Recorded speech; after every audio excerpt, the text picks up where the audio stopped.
here in Stanthorpe in the beautiful Granite Belt in southern Queensland with our wine writer extraordinaire, Mr. Mike Bennie. We're here to do a blind tasting for our viewers and our readers of Salt Magazine and for Winefront. So we want Mike to tell us a little bit about the blind tasting and what it's involved, how it all works. Yeah, look, most people think blind tasting is about getting blind, but really it's a whole different other process which involves masking bottles so that I don't have any preconceived ideas about what's being poured into each glass and tasted.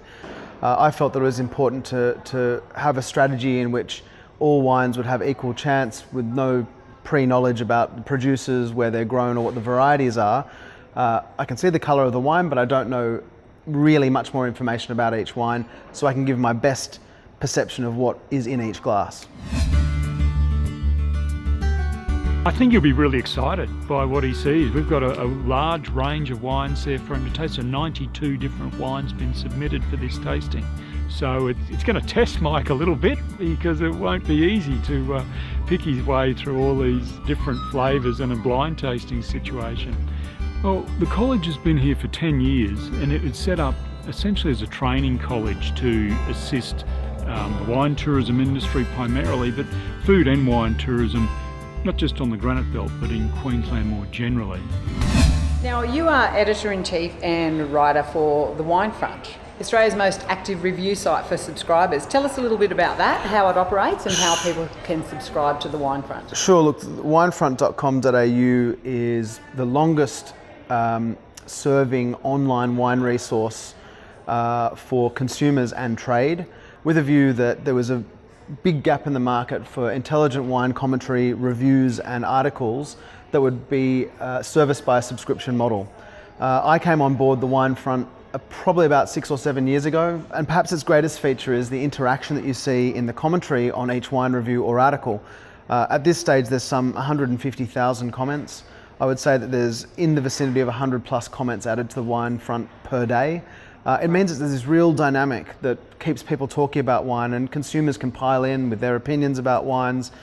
You can search back into past reviews, so there's a great legacy of wine content online that people can access really quite freely once they've become a subscriber.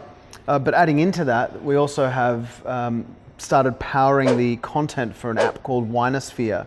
And it's a wonderful place to see, I guess, 3 of Australia's, and I'll say it quite humbly, but leading wine writers, people who are dedicated to the craft and travel broadly and taste widely to try and encourage a greater dialogue about Australian wine and also international wine that comes to Australia. This is one of our teaching labs where we deliver wine chemistry primarily. Today it's set up for Mike and the Winefront blind tasting of the Granite Belt. And we've got here, to start with, there's 4 sparkling wines from the Granite Belt, and then a group of alternative white wines.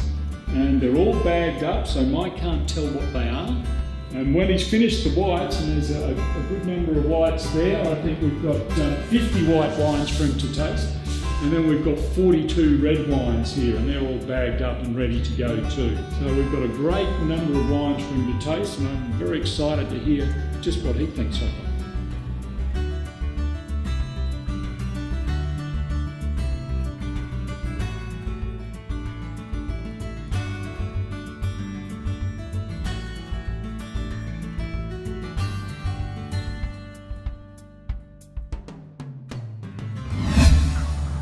I was able to taste through some 50 wines, and I was really pleased because the diversity that was in front of me was quite astounding.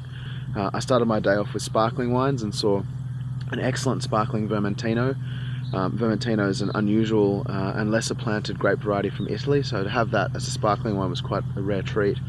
And then some excellent Method Champenois, so traditional style sparkling wines were included in the lineup that I saw as well. I was really pleased with the aromatic white spectrum that was available for me to taste as well. Wines that were fresh, vibrant, clean, really beautiful to drink. A great connection to, say, Queensland's coastal lifestyle as well, stuff that you want to drink while you're sitting by the sea. I then segued into the Shiraz category, and there's quite a distinct personality to Shiraz from Granite Belt. You see wines with very peppery aromatics, so that they smell quite distinctly of spice. and then the palate is typically medium weight, so not as full-bodied as, say, the Barossa Valley, but not as light-bodied, medium-bodied as, say, the Hunter Valley, with really lovely tannins. And tannins are our friends. They help us reset our palates while we're eating a meal, and they keep us back into the wine glass, which is a really exciting thing to see such natural tannin coming from wines in Granite Belt. I began to work through some of the well-lauded Italian varieties that are planted in the Granite Belt, and again was pleased by just how much vitality, freshness and purity there seemed to be in both white and red versions. And then a little sweet of Tempranillo. It seems to have exotic spice, sarsaparilla, even cherry cola-like characters. Overall, I've been really wowed. I've been ultimately, taken back almost by how well so many things grow and end up as highly drinkable wines. It's interesting that this reputation that Queensland and wine has in a lot of wine circles, which has been mocked for its lack of potential and mocked for its carriage of wines through its historical past. But there's something here. I mean, there's something really going on in Granite Belt, an excitement, an open-mindedness, winemakers who are willing to just make wine that they like drinking. And I think that sometimes results in the best wines of all. They're not pandering to style guides, they're not attempting to try and better other regions at their own game. They're just making wines that they want to make.